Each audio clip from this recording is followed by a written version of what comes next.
Okay, good afternoon, everyone. This is Chief Michael Moore from the Los Angeles Police Department, and I'm joined today by the Westfield Century City Plaza General Manager, Louis Scalacci. His last name for spelling is Schilllace, as well as Battalion Chief Costello and Deputy Chief Justin Eisenberg, and Captain Bob Long from our Major Crimes Division. These are, and others from our public safety umbrella for the western part of the city. I wanted to have this press conference today to update the public and also extend some thanks and appreciation. First, in regards to an update of the public relative to the arrest of Nicholas Oates. Mr. Oates, a 25-year-old male who comes from the Missouri area of this country, we believe on the 15th of March at approximately 12:40 in the afternoon, entered the Amazon bookstore there at the Westfield Century City Mall and began setting fires in the children's book section. While he was there, an employee confronted him, at which point Mr. Oates pointed a handgun at the employee, causing the employee to flee, as well as to alert everyone around him in the store that there was a gunman present, and for people to seek shelter. What unfolded from that was a cascading series of events that lasted well into the evening and early morning hours of Saturday. And I'm proud to say also resulted in the identification and the apprehension and arrest of Mr. Oates, who we believe responsible for that assault, as well as the fires that were set, and really the terror that was created in the minds of hundreds of shoppers that were at that site. That, in the immediate aftermath of Mr. Oates confronting this employee with this handgun, LAPD was notified and responded in force. There was various accounts of a man armed with a handgun, as well as an active shooter situation. I'm proud of the men and women of LAPD in concert with LA Fire that responded en masse there and met immediately with mall security staff, allied security of the Westfield Century City Mall, as well as mall leadership. And establishing that command post, they began a systematic and orderly mass evacuation of that shopping center, while at the same time assembling contact teams and moving those contact teams quickly into the mall in efforts to identify this gunman and capture him and limit any potential loss of life. Unbeknownst to the officers at the time, in addition to Mr. Oates starting the fires in the children's book, he also set fire to a package inside the store that resulted in the alarm sprinkler, the water fire sprinklers being activated. And one can imagine the smoke and the confusion of that. Also, the officers were confronted with not only trying to identify and capture this individual, but also being mindful of potential for secondary devices. They had a device inside the store that they didn't know if it was a bomb or what it was exactly. They saw it smoldering and fire alarms going off and the confusion of what can center around there and what was the plot that Mr. Oates was involved with. I'm proud of the men and women of our LAPD as well as fire who joined in that effort of getting people to safety and at the same time beginning a systematic search to identify whether there were other items that had been left or staged in the area that posed a risk to not only our first responders but to people in the community.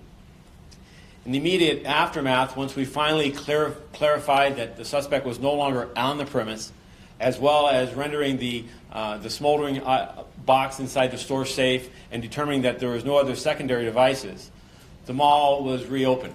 But the investigation continued, and the partnership with Westfield Allied Security and LAPD continued into the wee hours of the morning, where, based upon the tenuous review of countless hours of closed-circuit television cameras, and really relying upon the backbone of what I believe is one of the finest security systems in a modern mall environment. Security from Westfield was able to identify not just our suspect, but track his movements back to a vehicle in which he had left there at the premise. In addition to that, the quality of the equipment and the training of the staff allowed us to, working with our major crimes investigators, identify Mr. Oates and alert the public as well as our personnel. In the hours that flowed into Saturday, Mr. Oates was located by a couple of Venice officers from LAPD Pacific area, where they saw him at the beach sitting unrelated. They were there on an unrelated matter, but the earlier alert and description and the physical depiction of him in those videos allowed our officers to positively identify him and take him into custody. Our investigators responded, of course, that night, continued the investigation, including an interrogation of Mr. Oates, who confessed to his involvement in this event.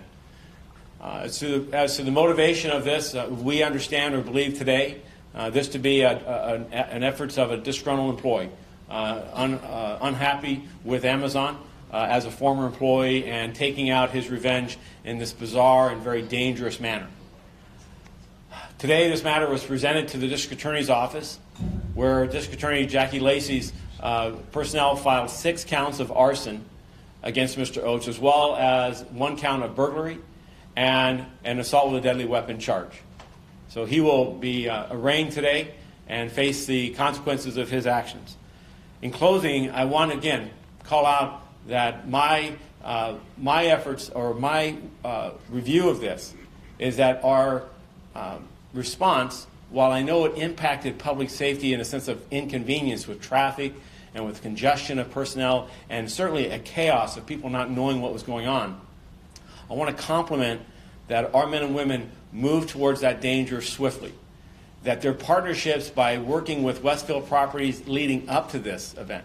Remember, this mall was just reopened under a grand opening event here this last October, but based upon earlier training, including a training exercise at the facility last June, allowed the mall management to understand what our needs would be and vice versa, and to work seamlessly together towards resolving this situation and protecting as many people as possible in the ensuing steps that were taken. Now, there's more work to be done on this. No event of this scale or magnitude does not result in lessons learned. And I look forward to a hot tackle debrief that will follow this with all of our partners, both from Westfield as well as from our police and fire, and sitting down and going back through what were the initial reactions and then the actions that followed in the succeeding hours, and what can we identify as ups or downs. So thank you for coming here today and listening to me as I describe this. And we look forward to answering any questions you might have, recognizing this is an active investigation and a criminal prosecution of an individual involved. Chief, apart from the active investigation, is this some kind of a standard you believe is now set between police agencies, between a private company like Westfield, to tell other major mall or public business operators there is an advantage to having first-rate, high-definition cameras everywhere? Revamp, rethink your security. Yeah. So I think this is a great reminder of that. I'm proud of Westfield because not just that they made the investment in the equipment and in the technology, but they've invested in a high-quality staff. They've provided training and orientation of that staff as to the importance of the initial actions and the follow-through and the partnerships with police and fire. I'm also proud of Westfield because they're a member of the Homeland Security Advisory Council. They've provided a leadership role in that public-private relationship of communities, of stakeholders throughout the LA region, looking at issues of domestic terrorism, of foreign threats to this homeland, and how we can work collectively together for the good of public safety. So I think that the work that Westfield has invested in the years leading up to this event, what they've known being a major retailer, that this is a best example of what the state of the art is. I'm also, I will say, I bring this up because too often times people look at these investments and they don't realize that the costs that come with them. But it's money well spent. I am proud of, and as I see other mall establishments, we talk about the Grove, we talk about up in the Topanga Plaza area. There are malls throughout Los Angeles that I think have similar capabilities as this. But when it's executed and it's executed as well as this is, we get to say thank you. What would have been the negative potential had this partnership not existed or had been frayed, and or if you had not been able to track this guy down? Well, so the potential loss of life, the mass confusion and hysteria, not just the eventual identification and capturing this individual, getting this dangerous individual off the street, but the immediacy of it is interrupting his actions. I spoke with the incident commander earlier and spoke about, as initial officers were arriving, their efforts to map out and understand what this massive shopping environment actually consisted of. And we're working with whiteboards. And because of the relationship they have with Westfield was able to produce detailed maps and descriptions, have pre-identified evacuation processes already worked out with us and with fire, so that things were it was executing a plan rather than making it up on the fly. Chief, was there any sign that this disgruntled employee was disgruntled? Was there any alarm bells for either Amazon, for Westfield, or for the police department that he could pose a threat? Our investigation will look into the background of Mr. Oates and whether or not there was any pre-incident indicators that were missed or could have given us some identification of his plan or this plot. This was premeditated. This was not a spontaneous act. And the man came to this shopping mall armed with a handgun, and we believe his actions were purposeful and thought out. Chief, given that this happened right after Christchurch, the day after, it's such a heightened awareness. Can you talk about the process in determining when to shut them all down and how to take the steps that you did for future? Well, I'm sure that this was on the officers' minds as well as shopping public with the tragic and horrific attacks in Christchurch just the day before. And yet we know just yesterday in the Netherlands we had another attack involving a gunman that injured and killed 3 and injured 10 more on a public tram. Today, in today's world, it's unfortunate that mass shootings and lone individuals and others working in concert to prey upon these type of targets are ever present. We do our best in working with our men and women to provide training and awareness to work through their initial objectives and to strive towards protecting the public. But we also are encouraged when we see partners such as Westfield that step up into that shared responsibility of this public-private relationship, because we can't be everywhere and we cannot take care of all threats.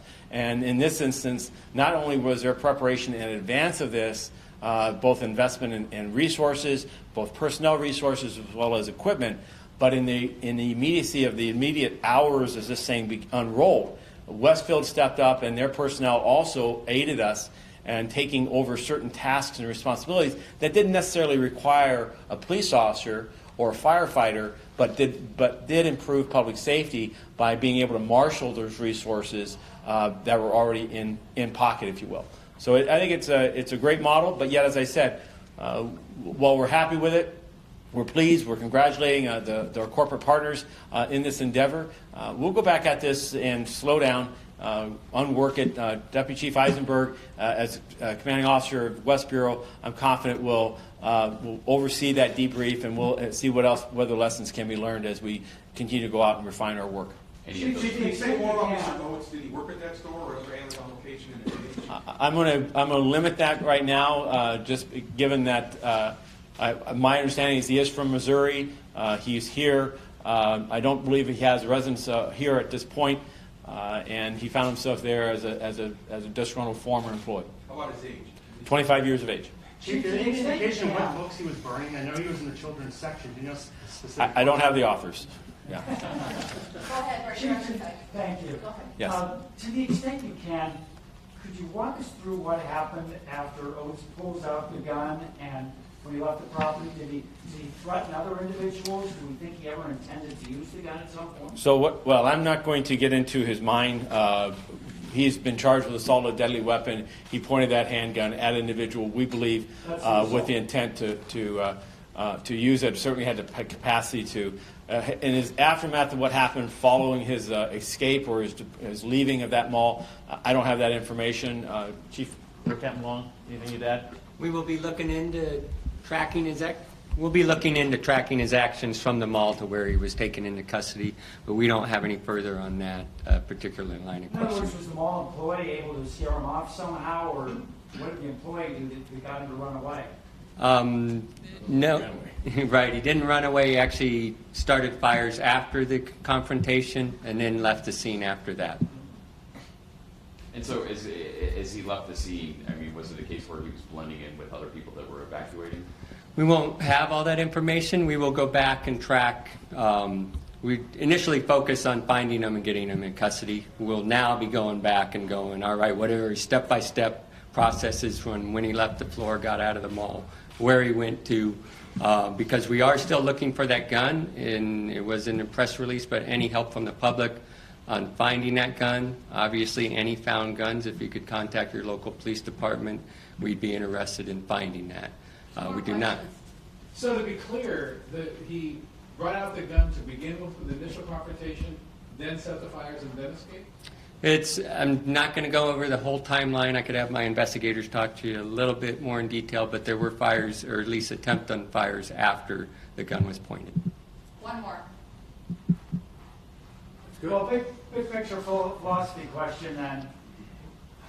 The fact that one disturbed person can walk into this modern mall with modern security equipment, LAPD is so quick on the scene, one disturbed person can cause a whole afternoon of chaos in such a large area. Discouraging, is there ever a way we can stop this? America has a gun violence problem, and we have a challenging time as a democracy to come to terms with the prevalence of so many firearms that are out there and people's access to them, and the risks that poses to us as a community.